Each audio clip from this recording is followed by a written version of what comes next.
Di antara tanda-tanda kiamat kecil adalah lahirnya Nabi Muhammad SAW. Sebagaimana beliau mengatakan, ya hitunglah kiamat itu akan terjadi, tanda-tanda kecilnya dengan lahirnya aku, kemudian diutusnya aku dan meninggalnya aku. Lahir, diutus dan meninggal. Kemudian beliau mengatakan tanda-tanda kiamat kecil juga adalah terbukanya pintu fitnah yang masuk di setiap rumah penduduk Madinah. Dan ini ulama mengatakan sebagaimana Hudzaifah bin Yaman radhiyallahu anhu, sahabat Nabi yang terkenal sebagai orang yang selalu menyimpan rahasia Nabi itu, pernah Umar bin Khattab berkata, "Wahai Hudzaifah, fitnah itu kapan terjadi?" Yang Nabi bilang tanda-tanda kiamat tuh. Kata Hudzaifah kepada Umar, "Wahai Amir Mukminin, tidak usah Anda takut, karena Anda adalah pintunya. Anda adalah pintunya." Karena fitnah itu terjadi pada saat Umar bin Khattab meninggal dunia. Seperti terjadi terbunuhnya Utsman, perang antara Ali dengan Aisyah, perang antara Ali dengan Muawiyah, kemudian terbunuhnya Ali. Maka itu terjadi setelah meninggalnya Umar bin Khattab. Ini juga disebutkan dalam hadis yang lain, Nabi SAW pernah naik di atas sebuah batu, kemudian beliau berkata, "Sungguh demi zat yang ubun-ubunku dalam genggamannya, aku melihat fitnah-fitnah ya, di depan-depan rumah setiap masyarakat Madinah yang siap masuk ke rumah mereka." Dalam riwayat dikatakan kalau terjadi fitnah itu, maka patahkanlah pedang-pedang kalian, masuklah ke rumah-rumah kalian, dan lebih fokus beribadah secara pribadi. Jangan ikut-ikutan. Kemudian tanda-tanda kiamat kecil juga termasuk adalah tersebarnya Islam ini ke seluruh penjuru timur dan barat. Dan ini terjadi juga di zaman Umar bin Khattab radhiyallahu anhu. Persia runtuh di zaman Umar, sebagian besar wilayah Romawi runtuh, dan Islam akhirnya menyebar. Ini tanda-tanda kiamat kecil yang kelima. Tanda-tanda kiamat kecil yang keenam, terjadinya fitnah di wilayah haram, pembantaian di wilayah haram. Dan ini sudah terjadi ya di Saudi. Ada satu suku Arab waktu itu dan pimpinannya masuk ke Masjid Haram dan membunuh jemaah haji. Ini saya tidak terlintas tahun berapa, tapi terjadi ya di abad ke-19an Masehi lah, 1900-an itu terjadi. Itu ada pembantaian besar-besaran.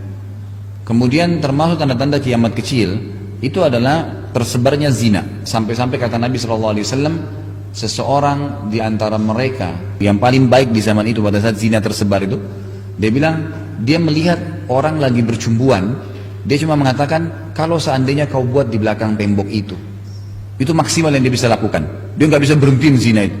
Sekarang zamannya nih, orang pacaran sana sini kan, kita lewat pakai mobil, salah itu aja.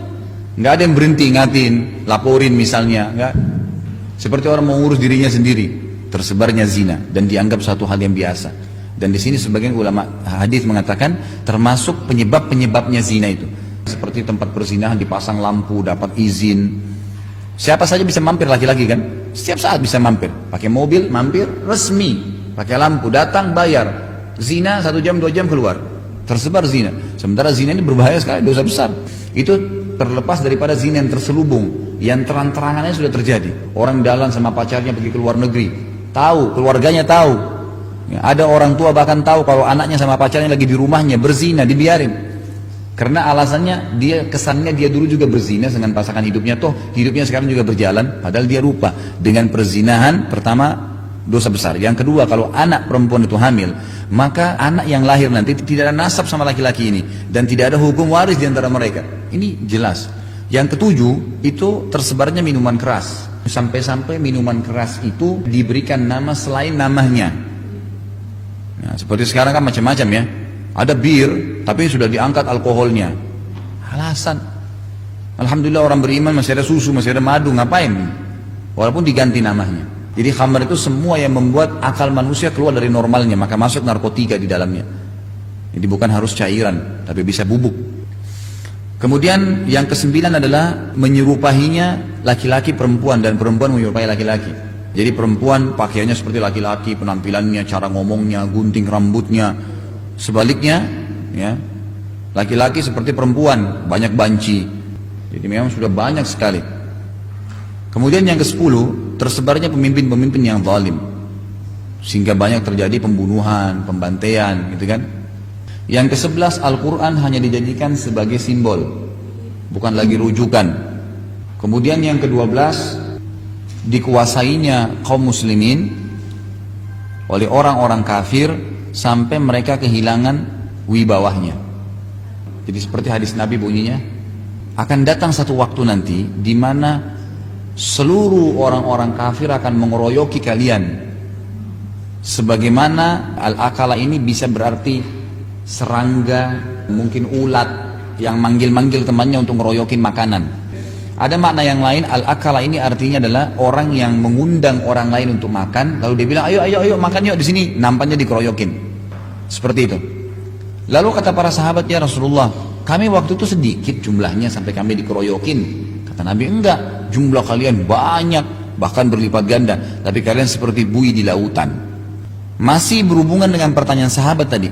Jadi ada penyakit yang masuk namanya wahan. Apa itu wahan? Wahan itu cinta dunia dan takut mati.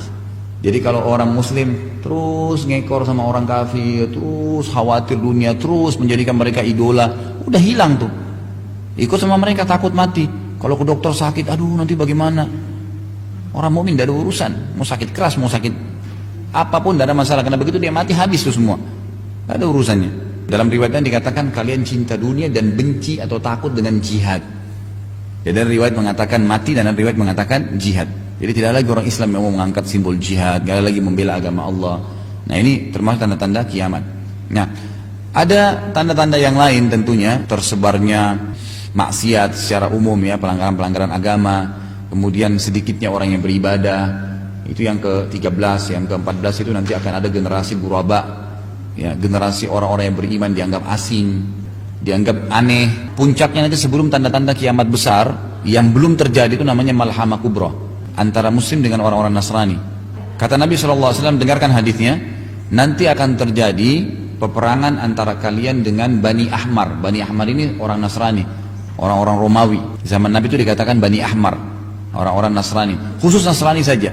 Nah awal kisahnya Nabi ceritakan, kata Nabi SAW, kalian akan bertahaluf. Tahaluf itu akan bekerja sama dengan mereka untuk memerangi satu kaum, tapi nggak disebutin siapa itu. Apakah itu komunis, apakah itu, pokoknya ada satu kaum yang kita sama Nasrani ini bersatu seluruh dunia nih ceritanya nih. Kemudian kita akan bersatu lalu kita memenangkan peperangan. Muslim sama Kristen ini yang bersatu ini memenangkan peperangan. Pada saat mereka pulang ke negara masing-masing, terjadilah cekcok kecil antara prajurit Muslim sama prajurit Nasrani di negeri Syam, di Damaskus, di ibu kota Syria. Terjadi ribut pada saat itu karena orang-orang Nasrani mengangkat bendera salib sambil dengan bangga mengatakan kami yang memenangkan peperangan. Maka si Muslim ini mengatakan kami juga terlibat, cekcok gara-gara itu. Maka akhirnya terjadi ribut dan mereka perang. Terjadi perang kecil. Kata Nabi SAW, maka Allah menghormati dan memuliakan kelompok Muslim yang ada itu dengan semua mati syahid, terbunuh semua. Lalu di hari kedua ada segelintir umat Islam lagi yang bersatu, lalu Allah hormatin dan muliakan lagi dengan mati syahid, terkalahkan. Hari ketiga berkumpul lagi, terbunuh lagi mereka semua mati syahid. Setelah itu hari keempat seluruh muslimin seluruh dunia bersatu. Nah pada saat itu kata Nabi SAW, maka karena muslimin bersatu semua, orang-orang Nasrani pun bersatu di bawah 80 bendera. Sebagian ulama hadis mengatakan 80 negara. Jadi perang besar-besaran. Terjadi peperangan yang Allahu alam berapa lama waktunya, tapi terjadi peperangan besar-besaran. Sebagian riwayat menyebutkan pada saat itu peperangan akan terjadi kembali seperti zaman dulu menggunakan kuda.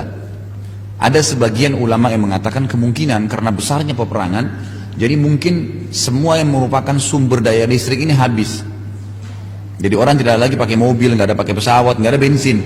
Kembali seperti zaman dulu. Allahu alam kita sampai atau tidak, tapi yang jelas itu akan terjadi nanti. Kata Nabi SAW, mereka akan menunggangi kuda-kuda. Lalu kalian akan memenangkan peperangan sampai kalian menembus Rum. Nah Rum ini sebagian besar ulama hadis mengatakan adalah Vatikan. Pada saat itu iblis ketakutan. Karena dengan menangnya muslimin berarti nanti pendapat yang mengatakan Tuhan punya anak, Allah punya anak, itu kan iblis yang sebarin. Itu akan hilang. Maka dia menjelma jadi manusia, lalu masuk di tengah-tengah muslimin dan dia teriak, wahai muslimin, seakan-akan dia bagian dari orang Islam gitu. Wahai muslimin, Dajjal sudah keluar di antara kalian, di rumah-rumah kalian. Nah, pada saat dia ucapkan Dajjal, kata Nabi SAW, pada saat itu pasukan mujahidin tahu benar ini sudah dekat masanya Dajjal keluar. Dan apa pesan Nabi kalau Dajjal keluar? Kata Nabi SAW, kalau kalian dengar Dajjal keluar di satu tempat, menghindarlah, selamatkan diri kalian walaupun harus ke atas gunung. Dan jangan seseorang di antara kalian mengatakan iman saya kuat, saya mau lawan, nggak bisa. Ya kata Nabi SAW, bisa saya dia mengucapkan itu, ternyata dia jadi pengikutnya. Nah akhirnya pasukan mujahidin bubar, pada pulang masing-masing ke rumahnya karena ingin menyelamatkan keluarganya. Ternyata pada saat mereka pulang ke keluarganya tidak ada Dajjal, belum keluar. Nah kata Nabi SAW, pada saat itulah Dajjal keluar. Jadi terakhir tanda-tanda kiamat kecil itu. Lalu Dajjal keluar, tanda-tanda kiamat besar.